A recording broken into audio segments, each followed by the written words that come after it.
Pois é, meus amigos, mais uma vez aqui, agora por episódio número 10. Eu nem imaginava que ia chegar no 10, mas tem muita coisa ainda para a gente conversar, para eu expor para vocês da minha experiência.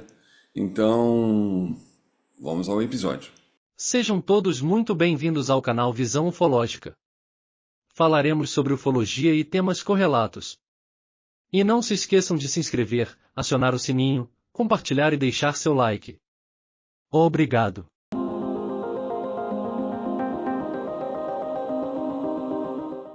Eu quero compartilhar nesse episódio com vocês algumas experiências que eu tive, além das que eu já contei, ao longo do ano de 1979 e começo de 1980. Então, a primeira que eu vou contar para vocês é com o Elder, tá? Elder, esse tá aqui em cima, né? Esse meu grande amigo que já se foi, que já não está mais entre nós aqui no encarnado. Naquela época que eu tive aquela depressão, aquela síndrome do pânico, melhor dizendo, ele também se afastou, sumiu. Eu estranhava ele não me ligar, mas eu também não tinha vontade de ligar para ninguém, também não ligava para ele. Ou seja, eu não sabia dele e ele não sabia de mim. Até que quando eu melhorei um pouco, como vocês já souberam no episódio, em episódios anteriores, eu resolvi sair de casa, começar a tentar sair de casa. De fato foi o que eu fiz. E a primeira coisa que eu fiz foi justamente buscar notícias do Elder. E encontro ele totalmente recolhido, com uma barba enorme, numa depressão bem grande.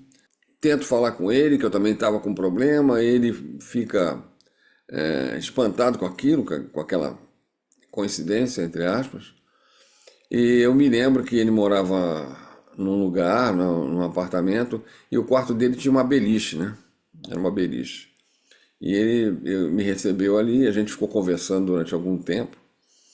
E depois de um certo tempo, quem veio conversar comigo através dele, por canalização, foi o nosso amigo Mark, né, que já conversava com a gente, e foi aquele que nos recepcionou logo na abertura da nave lá em cima, que falou, era o único que falava em português, quer dizer, um português meio arrastado, que depois eu pretendo colocar aqui para vocês escutarem.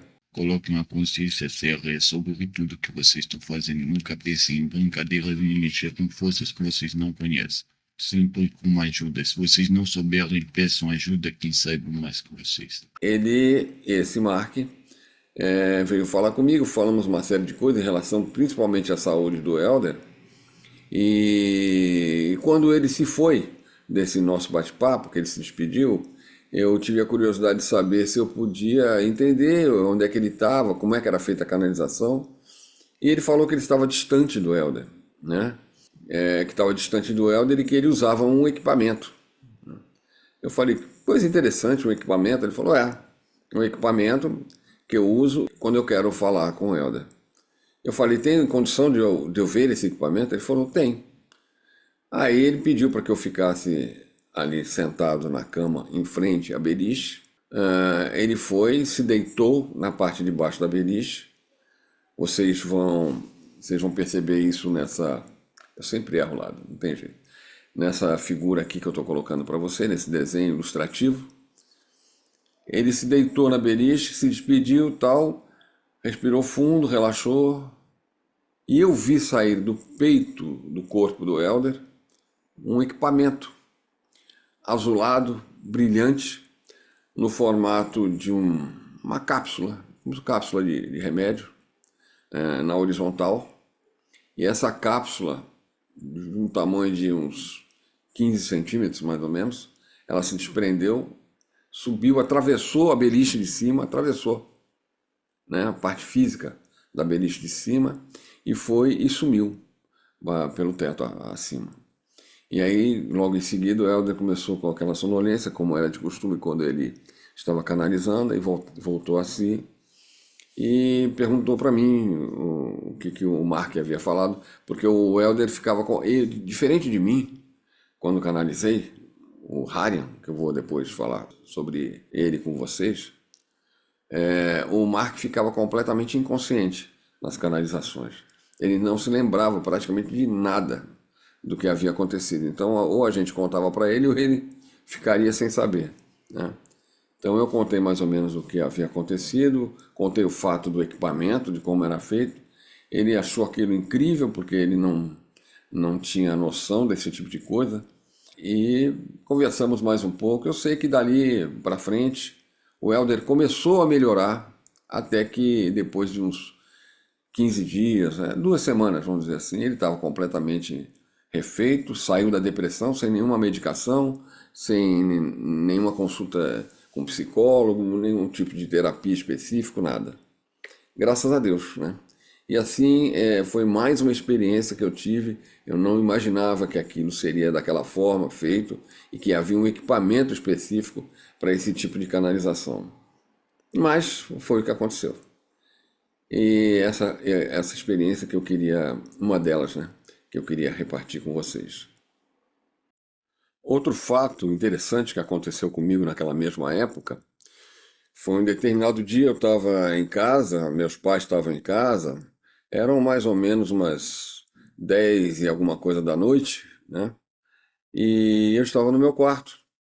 E de repente eu senti uma vontade a ir até a área do apartamento, né, onde ficava máquina de lavar, essas coisas lá. E a despensa também, né? Eu fui compelido a ir até lá. Saí do meu quarto pelo corredor, tal, atravessei a cozinha, peguei um outro corredor e saí na área do meu apartamento. E abri a janela, era uma janela, um janelão grande, né? Abri e fiquei olhando, me chamou a atenção. Eram duas estrelas, paradas, né? Uma um pouquinho maior e a outra um pouquinho menor, completamente paradas. Eu fiquei ali 1 minuto e meio, mais ou menos, olhando fixamente para elas. Eu nem sabia por que que eu estava ali exatamente, mas a vontade era essa, eu não conseguia conter. E de repente, depois de 1 minuto e meio, dois, uma delas, que eu não me lembro exatamente se foi que estava mais em cima ou a que estava mais embaixo, acendeu muito grande, aumentou muito o tamanho e saiu andando. Ou seja, não era uma estrela, né? E eu fiquei perplexo com aquilo, e aquilo foi andando, andando, e eu estiquei meu pescoço pela janela até onde deu para ver, e depois não vi mais, sumiu. E eu fiquei meio assim, meu Deus, eu vou anotar isso, porque eu preciso contar isso para as pessoas, né? Que na minha cabeça, e eu acredito muito nisso até hoje, eles se disfarçam às vezes, né, no céu, numa posição que que a gente olhe para eles e acha que é uma estrela, alguma coisa assim. Então, eu fiquei muito espantado com aquilo, voltei para o meu quarto, mas só que quando eu cheguei no meu quarto, que eu entrei no meu quarto, me deu uma dor nos rins, para ser mais assim, objetivo, no rim direito. Mas uma dor muito violenta, eu não estava aguentando mais de dor, aí eu chamei meu pai perguntou o que estava acontecendo. Isso já era 11 horas da noite, aí naquela época não havia internet, não havia celular, smartphone, nada. Era só o telefone fixo. E ele procurou médico, né? Um médico, um clínico geral de preferência que pudesse me olhar, ver o que que eu tinha, o que que estava vendo. Ele tinha que me levar em algum lugar porque a dor era muito forte, eu já não aguentava mais aquela dor. Estava muito, muito, muito, muito forte mesmo. E foi o que ele fez. Ele então encontrou uma clínica que ficava em Copacabana, que não era o nosso bairro. Nós morávamos no Flamengo, né? E ele encontrou uma clínica, ligou para lá, a clínica era 24 horas.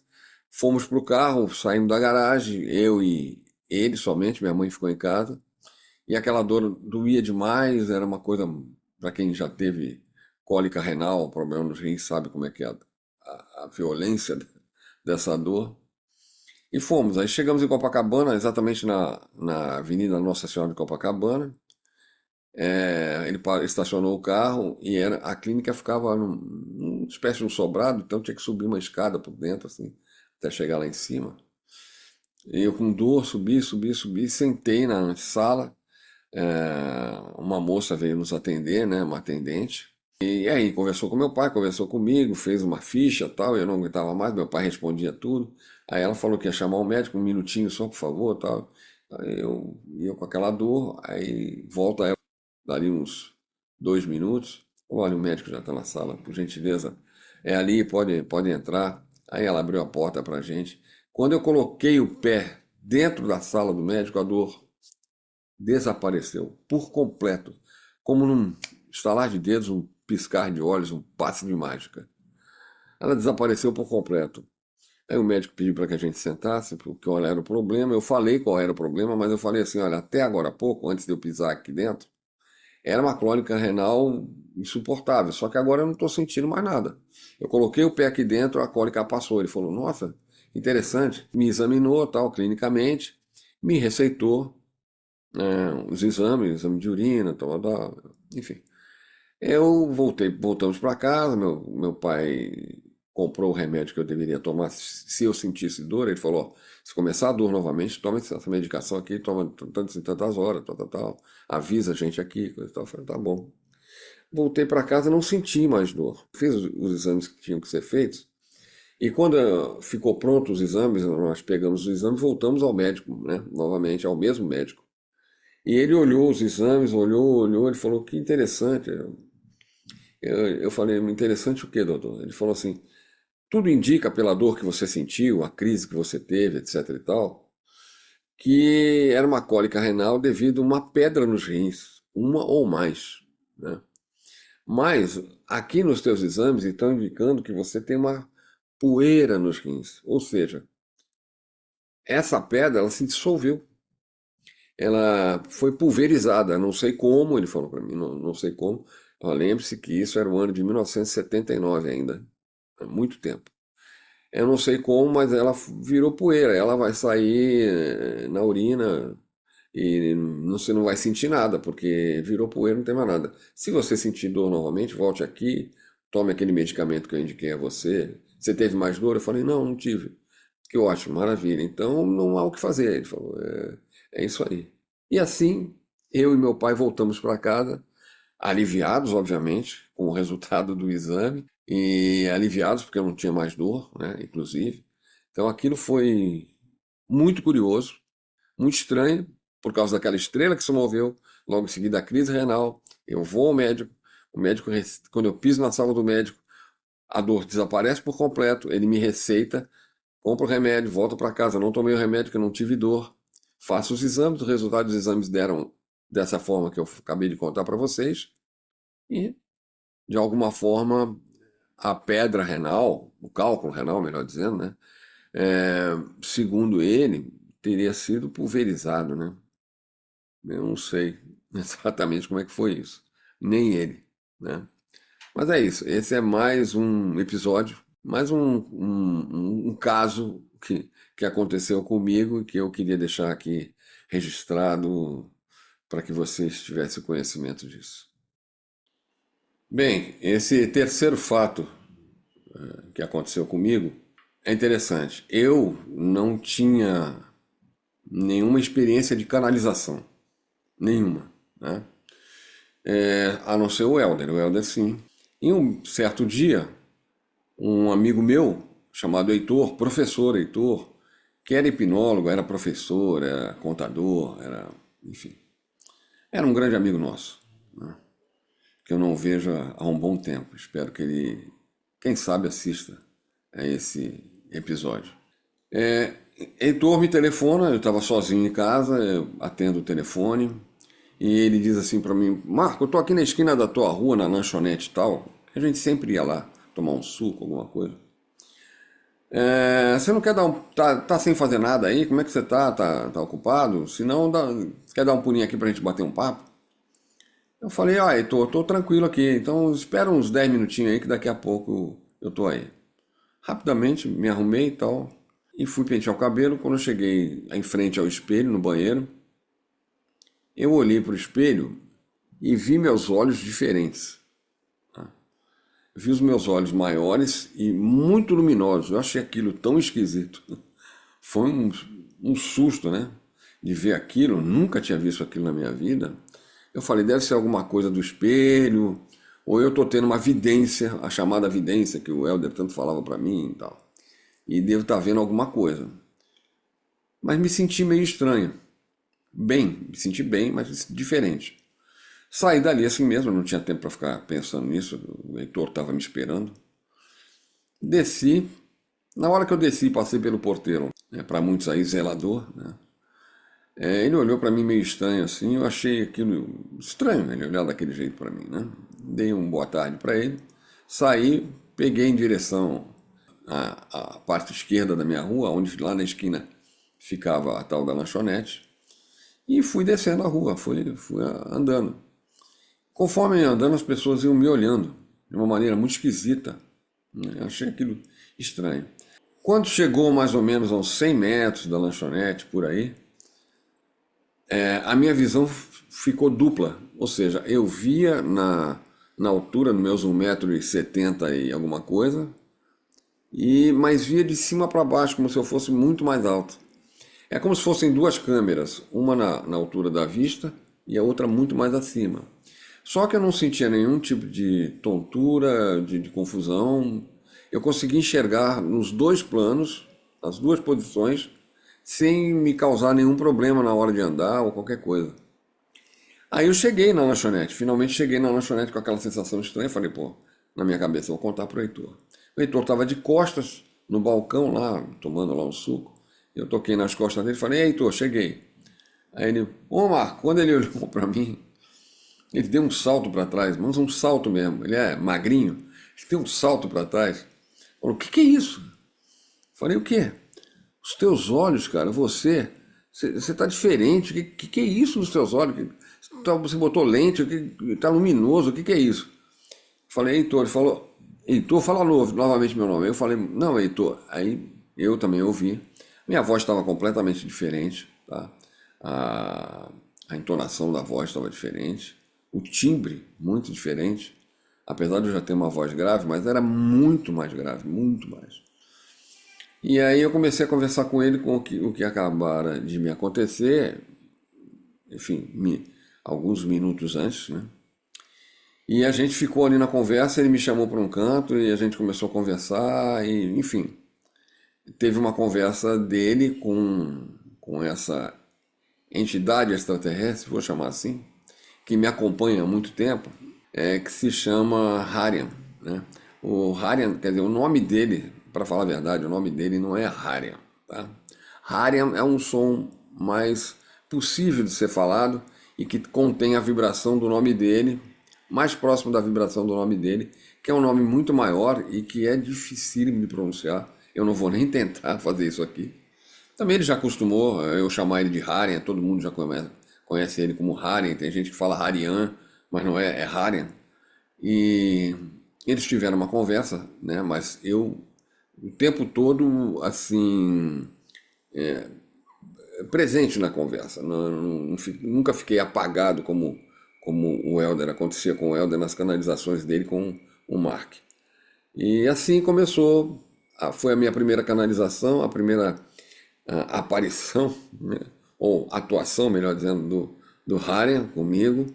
E depois houveram muitas e muitas outras que eu tenho certeza eu vou ter o prazer de contar aqui para vocês. Foi essa a primeira vez que o Harian apareceu na minha vida, em frente de um grande amigo chamado Heitor, de quem eu tenho muitas saudades e não sei por onde anda. É isso. Vamos para mais uma história que aconteceu comigo, mais um fato interessante. Eu já atuava com o trabalho do Harian naquela época, que aconteceu esse fato. E eu havia ido para a casa do Helder. E quando eu cheguei lá, o Helder estava na rua, não estava em casa, no edifício, estava em frente ao edifício, na rua, com o irmão dele mais novo, o José, e também conhecido como Zezinho, e uns outros dois rapazes, umas 3 ou 4 meninas, amigas do irmão dele, mais novas, né? Amigas do irmão dele. Eu cheguei, e aí, Helder, tudo bem? Tá, opa, tudo bom? Estamos aqui batendo um papo, Marco. O pessoal tá, o que tal? Bom, houve um mal-estar entre as meninas, entre as garotas.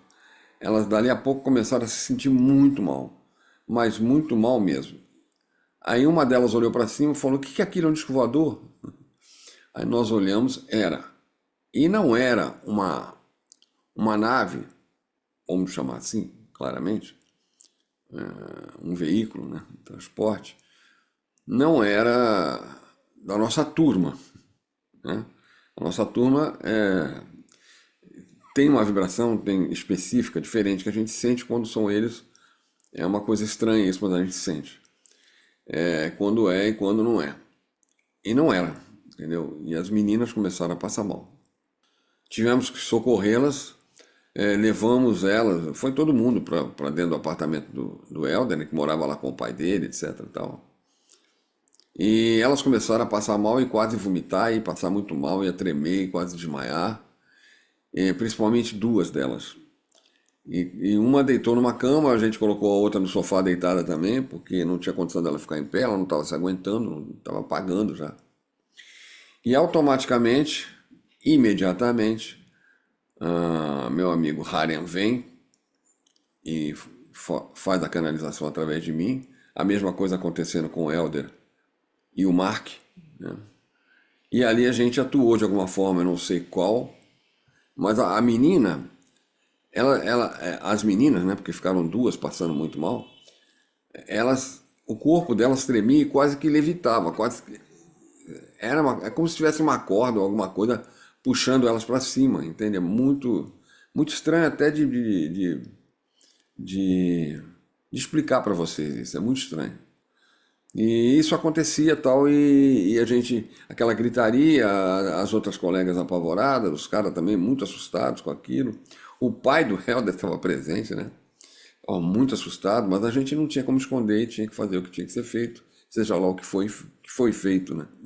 Porque na verdade eu me permiti somente, seja lá o que eles fizeram. Eu sei que depois fiquei sabendo que as abduções, né? Eram abduções aquilo ali, com corpo físico e tudo, elas não aconteceram, né? Tanto não eu, mas o Harian, e não o Helder, mas o Mark, conseguiram evitar que as duas fossem abduzidas naquele momento. Eu conto aqui com essa tranquilidade hoje, mas no momento ali foi muito dramático, a coisa não foi simples, né? De se controlar. Era uma coisa até para nós, tanto para mim quanto para o Helder, que estavam acostumados a coisas estranhas nas nossas vidas, né? E não contávamos para as outras pessoas. Já foi uma coisa muito estranha. Eu fico imaginando a cabeça das outras pessoas que presenciaram isso e conviveram com esse fenômeno, com esse fato, né? Ali, em loco, né? Então foi uma coisa complicada. As meninas depois acalmaram, tudo passou. A nave que estava em cima, bem em cima do prédio, na rua, desapareceu. A canalização do Harian foi embora, a do Mark também, né? Nós voltamos. O Helder não lembrava de nada do que ele estava fazendo. Eu lembrava, mas não sabia o que era aquilo que estava acontecendo, porque eu não via nada. Eu só via o Harian fazendo uns movimentos de mão e olhava e fechava os olhos. Eu não sei exatamente, não sei explicar para vocês. Realmente não tenho essa lembrança, essa consciência do que exatamente aconteceu. A não ser o fato de que realmente foi uma tentativa de abdução das meninas. E acredito eu, modestamente, que foi frustrada pelo meu amigo Harian e pelo querido amigo Mark, que canalizava através do Helder. Então esse foi mais um episódio muito curioso, queria deixar registrado aqui para vocês. E vamos ao próximo fato. Em 1980, eu e Jorge já tínhamos o nosso núcleo, grupo de pesquisa, registrado legalmente, tudo direitinho. Helder se afastou, né? Devido àquela depressão que eu falei para vocês e tudo que vinha acontecendo, ele achou melhor dar uma paradinha com essa coisa da ufologia, ele preferiu se afastar e nós respeitamos, né? Obviamente. Mas nós continuamos então nossa pesquisa, nosso trabalho. E juntou-se a nós mais uma amiga, mais uns dois amigos, mais uma outra amiga, tal, algumas pessoas, né, nesse grupo para começar. Em um determinado dia, me deu vontade de voltar, depois de muito tempo, né, a Cafubá, na região oceânica de Niterói. E eu me deu vontade de voltar lá, entendeu? Eu queria ver como é que estava o lugar. Claro, o lugar estava já um pouco modificado, mas não muito, tá? comparando com hoje em dia, que está completamente modificado. Eu me perco lá, inclusive. Voltamos lá. No meu carro, eu vou colocar até uma foto aqui para vocês. Então, eu, a minha amiga Neide, o Jorge e também o meu outro amigo, o Rísio, fomos a Cafubá. Foram os que toparam, né? O Rísio praticamente não, porque o Rísio já morava em Cafubá, então nós encontramos com ele lá. E lá nós estacionamos, conversamos muito e tal. Fomos ao local onde havia sido acontecido aquilo comigo e com o Helder em 78, né, em 1978. Fomos até a tal da ilha, que não era uma ilha, como eu já expliquei em outro episódio para vocês. Fomos até lá e rever as pessoas que ainda estavam por lá, alguns, né? Enfim, foi muito bom. Na hora de voltarmos para o Rio de Janeiro, a gente se despediu do Rísio, né, nosso amigo, e voltamos. Assim que nós pegamos a estrada, eu falei assim, vamos dar um pulinho ali na frente, eu faço o retorno ali na frente, próximo à entrada de Itaipu, que é logo de... Porque assim, vem Cafubá, Camboinhas, tá, e Itaipu. Eu falei, na entrada de Itaipu, para gente dar um passeinho, a gente vai pela estrada e depois eu faço o contorno ali e retorno para a gente voltar para o Rio de Janeiro. O pessoal falou, tudo bem. Então eu, Jorge e a Neide, que voltamos, né, para o Rio de Janeiro, fizemos isso, só que assim que nós pegamos a estrada, um pouco depois, tinha um bar, uma lanchonete, um restaurante, assim, do lado direito, onde a gente estava. Eu resolvi dar uma parada, falei, gente, tá um calor do caramba, né? Vamos dar uma paradinha, tomar um refrigerante, uma água, alguma coisa. O pessoal topou, eu dei uma encostada com o carro e desci. Assim que nós chegamos no balcão para pedir um salgado, um refrigerante, uma água com gás e tal, eu comecei a olhar as tortas, ou dependendo de onde você está assistindo isso, os bolos, né, que estavam feitos ali e selecionados ali à mostra na vitrine daquela padaria, daquela confeitaria e tal. E me chamou a atenção um especificamente. Por quê? Porque esse bolo, essa torta, como você queira, tinha o formato exato daquela marca que havia sido deixada no gramado, que eu não pude fotografar porque o filme tinha acabado, quando daquela noite que eu passei dentro de uma nave junto com o Helder em Cafubá. E nós estávamos em Cafubá, né? Então, essa mesma marca que vocês estão vendo aqui agora, no formato de um bolo. Mas quem faria um bolo que não fosse redondo ou quadrado, seja lá o que for, faltando pedaços do jeito que essa marca aqui lá de cá, sempre é. Do jeito que essa marca né? Do jeito que esse formato tem. Né? Quem faria isso, né? Bom, nós comemos tal, na hora de pagar, eu quis falar com... Quem é o gerente aqui? Aí chamaram o gerente. Algum problema? Eu falei, não, eu só queria uma informação. Eu vi essas tortas aqui, esses bolos muito bem feitos, muito bonitos, mas eu queria saber, muito estranho. Esse formato dessa torta é isso mesmo? Ele falou, é o padeiro aqui, o que fez, tal, não sei o quê. Eu falei, mas que formato estranho, né? Porque a pessoa pensa que está comprando e que está faltando pedaço do bolo, ou seja, está pagando um valor, faltando certas partes, né? Pelo formato e tal. Ele falou, mas ele colocou dessa forma tal, e a gente achou até curioso, estranho, e colocamos aqui para vender, né? Enfim. Eu falei assim, eu poderia falar com ele? Ele falou, puxa vida, não dá. Eu falei, por quê?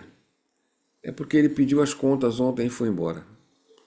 Eu falei, pediu as contas e foi embora? O senhor não tem endereço? Não sei.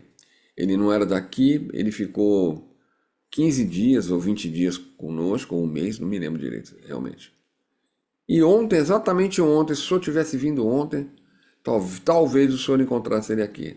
Ontem ele veio, pediu as contas e foi embora.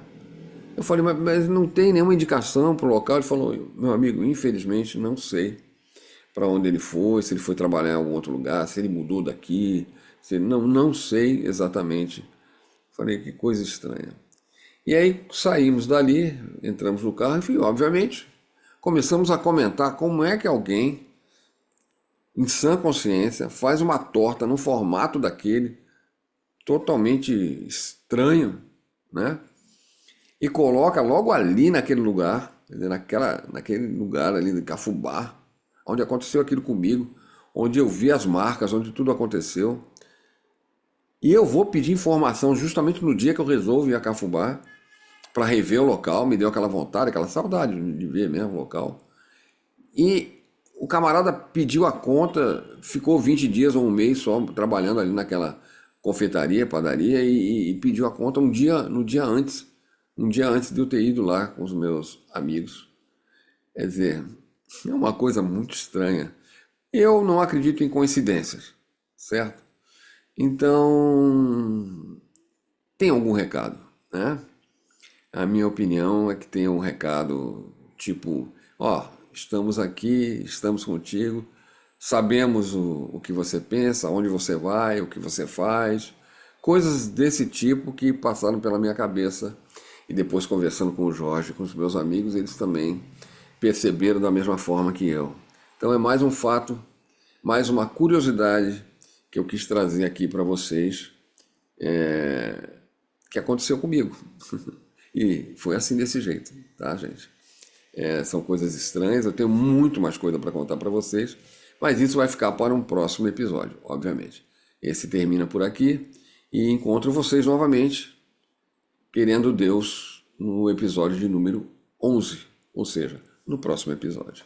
Muito obrigado por vocês estarem aqui, me ouvirem, compartilharem, enfim, e passarem as mensagens de vocês aqui embaixo, que eu gosto muito de responder vocês, tá? Muito obrigado mesmo e até o próximo episódio.